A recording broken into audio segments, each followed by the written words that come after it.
కుట్రలు కుతంత్రాలతో ఎన్నికల్లో మరోసారి ప్రజల్ని మభ్యపెట్టడానికి వస్తున్నారని ఎలాంటి వారికి ప్రజల బుద్ధి చెప్పాలని సామాజిక సాధికార బస్సు యాత్ర వేదికగా మాజీ ఎమ్మెల్యే విశ్వేశ్వర్ రెడ్డి పిలుపునిచ్చారు. టవర్ క్లాక్ వద్ద ఏర్పాటు చేసిన సామాజిక సాధికార బస్సు యాత్ర బహిరంగ సభలో మాట్లాడుతూ జగన్ చేసిన మంచిని వివరించేందుకు వెనుకబడిన వర్గాల్లో చైతన్యం కోసమే సామాజిక సాధికార బస్సు యాత్ర చేపట్టామని తెలిపారు. జగన్ చేస్తున్న సామాజిక న్యాయం చరిత్రాత్మకమని పేర్కొన్నారు. అణగారిన వర్గాల ఆశాజ్యోతి సీఎం జగన్ అని కొనియాడారు. సీఎం జగన్ చేస్తున్న విప్లవాత్మక మార్పులు రాష్ట్ర భవిష్యత్తును మార్చేస్తున్నాయన్నారు. అన్ని రంగాల్లో ఎస్సీ, ఎస్టీ, బీసీ మైనార్టీలకు పెద్దపీట వేశారన్నారు. మరో 2 నెలల్లో ఎన్నికలు జరగనున్న నేపథ్యంలో జగన్మోహన్ రెడ్డిపై గెలిచే సత్తా లేక దొద్దమ్మలంతా ఏకమయ్యారన్నారు. ఆఖరికి వైఎస్ఆర్ కుటుంబంలో చిచ్చు పెట్టే స్థాయికి దిగజారిపోయారని విమర్శించారు. ఈరోజు జగన్ చేస్తున్న పోరాటం పెత్తందారులపై అన్నారు. వచ్చే ఎన్నికల యుద్ధంలో ప్రతి ఒక్కరూ సీఎం జగన్ వైపు నిలవాలని, పెత్తందారులకు బుద్ధి చెప్పాలని ప్రజలకు ఆయన పిలుపునిచ్చారు.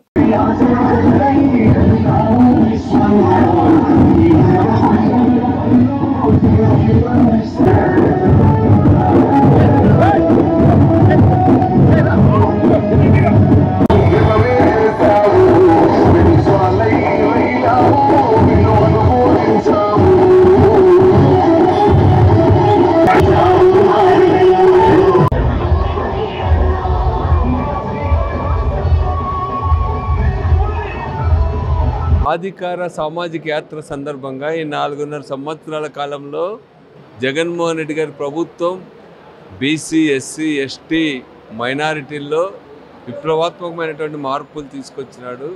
సామాజిక చైతన్యాన్ని పెద్ద ఎత్తున పెంపొందించడం జరిగింది.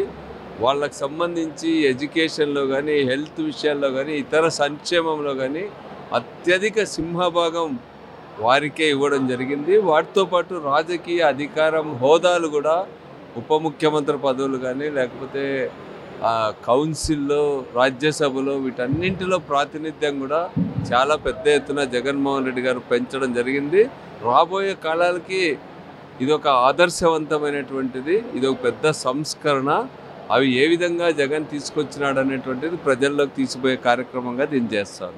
వాళ్ళు జనసేన, టీడీపీ కలిసినా గెలవలేమని అనుకుంటా ఉన్నారు. ఇంకా ఎవరెవరు కలిసి వస్తే అందరినీ కూడా కలుపుకు రావాలనుకుంటున్నారు. అంటే దాని అర్థం ఏమంటే ఈ 4.5 సంవత్సరాల్లో జగన్ అత్యంత బలోపేతమైనటువంటి నాయకుడిగా తయారైనాడు. జగన్ని ఎదుర్కోవడం సాధ్యం కాదని అందరూ కూడా కలిసే ప్రయత్నం చేస్తున్నారు. వీళ్ళంతా కలిసినా కూడా ప్రజలలో జగన్ది ఏకపక్షంగా ఉంది. ఇదొక ప్రభంజనంలాగా ఉంది. జగన్మోహన్ రెడ్డి గారిని ఎవరు కూడా ఢీ కొనలేరని చెప్పి తెలియజేస్తారు.